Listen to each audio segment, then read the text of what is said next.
कारू बाबा एक विलक्षण महापुरुष थे जिन्होंने देवत्व को प्राप्त किया। आज उन्हें जनमानस देवता के नाम से मानते हैं और जानते हैं। कारू बाबा मुख्य रूप से पशुपालक थे, गृहस्थ थे, किसान परिवार से आते थे और गौ सेवक थे। हृदय से गौ की सेवा करते थे। उनकी एक भी गाय को किसी प्रकार की कष्ट हो जाते थे तो कारू बाबा अपने आप में परेशान हो जाते थे। उनकी सेवा में निरंतर लगा रहते थे। गौ माता की असीम कृपा से, बाबा भोले कुशेश्वर दानी की असीम कृपा से आज कारू बाबा जनमानस के बीच में देवता के रूप में पूजित है।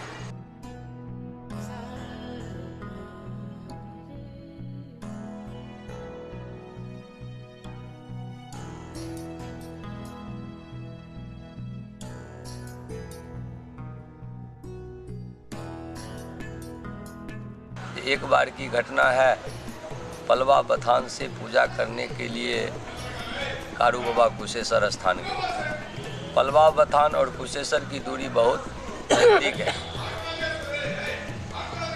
उसी बीच वहाँ एक घटना घटी। वहाँ के जो पुजारी थे, ग्राम रोहता के खगा हजारी,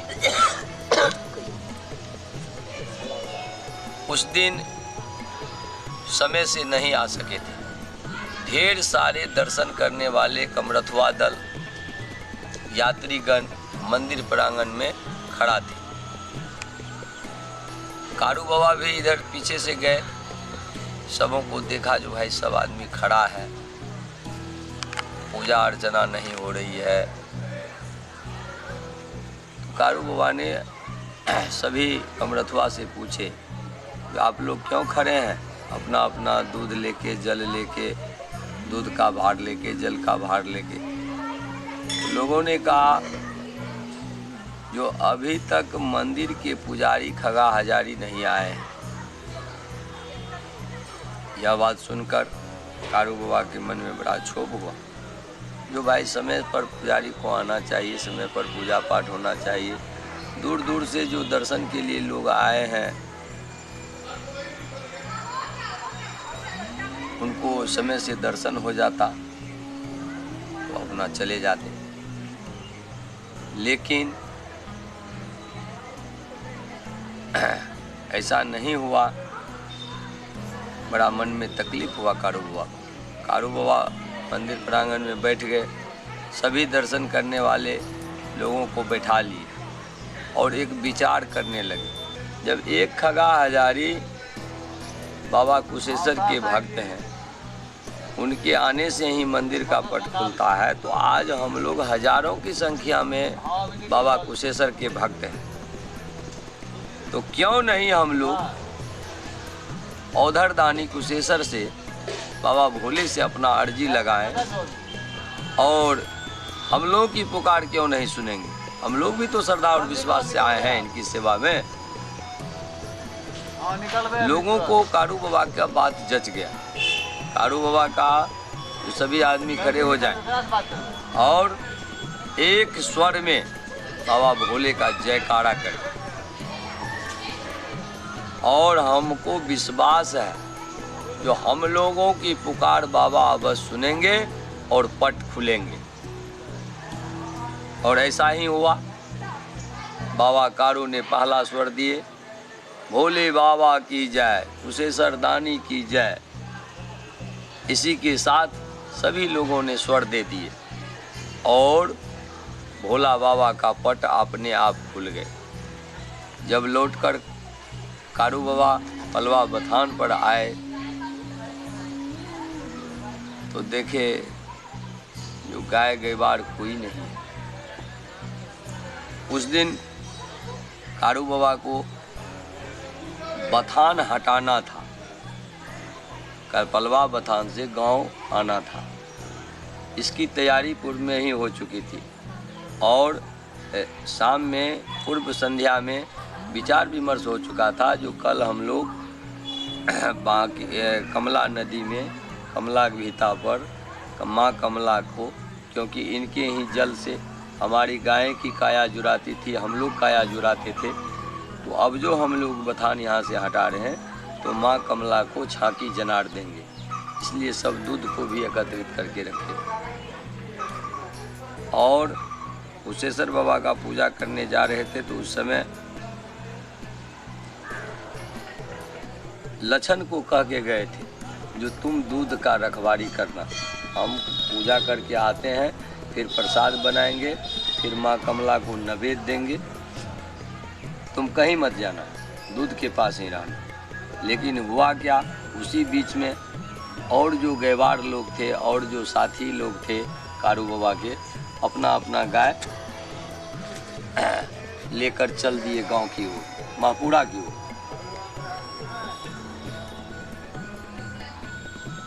लछन बाबा का भी गाय, उस गाय के पीछे गाय बछरू चल दिया।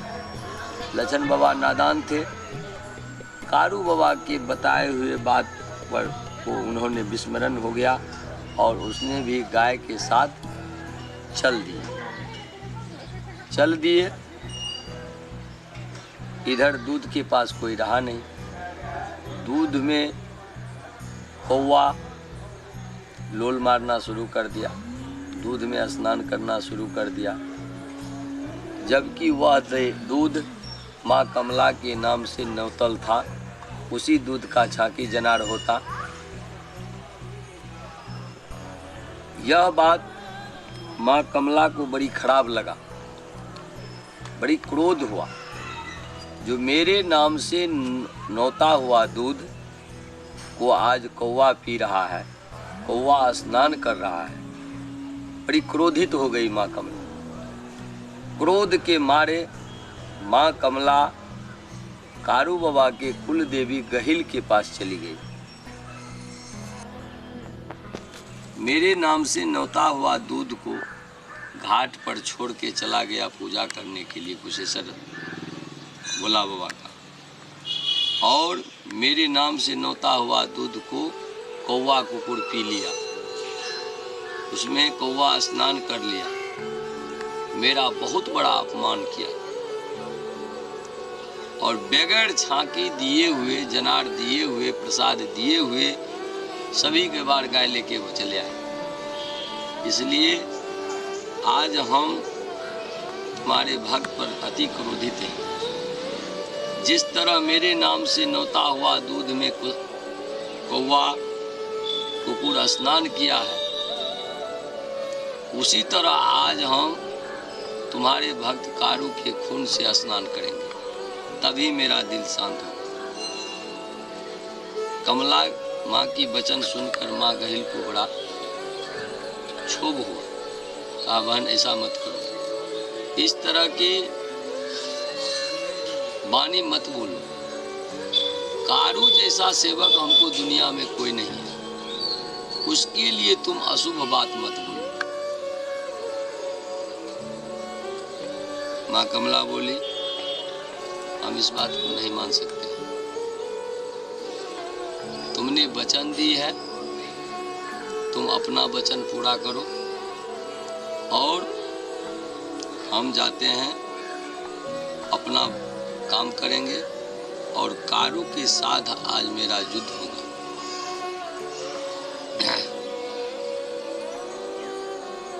इधर माँ गहिल से भेंट कर कर कमला माँ वापस हो रही थी, उधर कमला घाट पर कारू बाबा चिंता में पड़ गए, जो क्या हो गया। माँ कमला के नाम से नेता हुआ दूध कौवा कुकुर पी गया, छाकी जनार भी नहीं दे सके उसको, गाय गवार का पता नहीं है। कोई आदमी उधर से जा रहा था, गाय गवार का उद्देश्य पूछने लगा। कारू बाबा को सब लोगों ने बताया, तो गाय तो आपका जा रहा है गांव की तरफ। हारे मारे मन से दूध को भी तो जुठा दिया था, कौवा कुकुर प्रसाद भी नहीं बन सकता था, उसका ढाड़ भी नहीं दिया जा सकता है। कारू बाबा भी पीछे से जाने लगे, गाय आगे आगे, गवार आगे आगे। कारू बाबा पीछे से भारी मन से जा रहे हैं। जाते जाते जाते जाते अधरी नाम का एक जंगल था। उस अधरी जंगल के समीप जैसे ही गए कारू बाबा, अकेले जा रहे थे। बहुत बड़ी बाघ का झुंड, जानकार लोग, भगत गाथा गाने वाले लोग इसको इस तरह भी कहते हैं, जो 700 बाघिन बाघ जो है कारू बाबा को आगे से घेर लिया। कारू बाबा जब बाघिन को देखा उतनी बड़ी संख्या में, मन घबरा गया। कारू बाबा बेहवल होके माँ गहिल का स्मरण करने लगे, बाबा कारू का स्मरण करने लगे। जो भगवान आज कौन सा विपत्ति हमको दे दी, हमने आज आपका क्या अपराध किया था। इधर माँ कमला को हम छाती जनार भी नहीं दे सके, उधर गाय गवार हमारा आगे बढ़ के चला गया। कौन ऐसा दिन है, कौन ऐसा असून आज है, कौन बड़ा अपराध कर दिए हम भगवान का, जो इस तरह का दिन देख रहे हैं। जो घटना जीवन में कभी नहीं घटा था वह घटना आज घट रहा है। इतना बाघ आके हमको चारों तरफ से घेर लिया है। मन व्याकुल हो गया, माँ गहिल को स्मरण करने लगे। माँ गहिल की थोड़ी सी भी अनुकंपा कारू बाबा पर नहीं हो सका, आशीर्वाद नहीं आ सका, नहीं मिल सका। कारू बाबा बेहवल हो गए, उदास हो गए और देख लिया जो चारों तरफ से बाघ घेर लिया, से झपट मार रहा है। कारू बाबा के हाथ में लाठी था, बलशाली भी थे, देवत तो था ही। थोड़ी सी गलती हुई थी, माँ कमला गहिल को वचनबद्ध कर ली। गहिल सहयोग नहीं कर सकी, लेकिन बाबा भोला का सहयोग था। कारू बाबा को हिम्मत आया, कहा है बाघिन तुम क्या करना चाहती हो, मेरा रास्ता रोक रही है। एक बूढ़ी बाघिन थी, बोलती है, मनुष्य की तरह बोलने लगी। कहा तुमसे आज युद्ध करना चाहते हैं और युद्ध करूंगी, इसलिए युद्ध करूंगी जो तुमने माँ कमला को छाती जनार नहीं दिया। उसके नौते हुए दूध को तुमने कौवा से पिलवाया, कौवा कुकुर उसको नांगा। जिस तरह तुम आज माँ कमला का बेइज्जती किया है, अपमान किया है, उसी तरह आज तुम्हारे साथ अपमान करेंगे। इस अपमान का बदला लेंगे और माँ कमला के नाम से नेते हुए दूध को, मन्नते हुए दूध को, अगर उसमें कौवा स्नान किया है तो आज तुम्हारे खून से माँ कमला स्नान करेगी अधरी में। तुम युद्ध के लिए तैयार हो जाओ।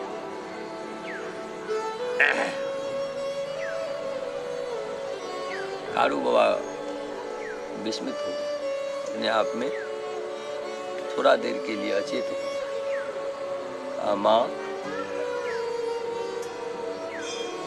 माँ गहिल, बाबा बोले आज मेरी रक्षा कीजिए। माँ गहिल तो कहीं से नहीं सुन सकी। भोला बाबा को जो आशीर्वाद था वो कारू बाबा को प्राप्त। कारू बाबा में और 700 बाघ में युद्ध होना शुरू हुआ। युद्ध करते करते करते करते वहाँ 700 बल था, यहाँ एगो बल था। करते करते करते करते कारू बाबा हार के जमीन पर गिर गए। गिरकर बूढ़ी बाघिन से जवाब करने लगे कारू। कहा देखो हम हार मान लिए, अब तुमको जो करना है कर लो, लेकिन अगर मर्यादा अगर रखती हो, हम भी भगवान के भक्त हैं। तो मेरे साथ उतना युद्ध, उतना प्रहार मुझे मत करो, थोड़ा सा नाखून का खरोंच मुझे लगा दो, मुझे बाघी बुखार आ जाएगा, उस बुखार में हम अपना प्राण तेज देंगे। युद्ध में तो खोना और पाना होता है, हम अपने आप को खो जाएंगे ताकि तुम्हारी माँ कमला की मनसा पूरा हो। और अधरी में इसी प्रकार का घटना हुआ। बूढ़ी बाघिन कारू बाबा को इधर से उधर लांग दिए और थोड़ा सा खरोंच लगाए, बाघी बुखार लग गया और थोड़ा ही देर में बड़ी जोर की बुखार आई, कारू बाबा शरीर को त्याग दिया। यह बात बड़ी तेजी से फैल गई, जैसे महपूरा नगरी में गाय और गेवार प्रवेश किए। कारू बाबा का लोगों ने जब उद्देश्य नहीं देखा तो कारू बाबा के बारे में पूछे। तब तक पीछे से जो लोग थे जिसके नजर पर घटना घटी थी, कारू बाबा शरीर त्यागे थे, वह भी समाधि थे। लोग, गांव के लोग पूछने लगे, जो भाई आप लोग चले आए, कारू बाबा कहाँ है? जब तक उन लोगों की बात नहीं पूरा हुआ तब तक इधर पीछे से समाध गया जो कारू बाबा तो अधरी में प्राण तेज दिए।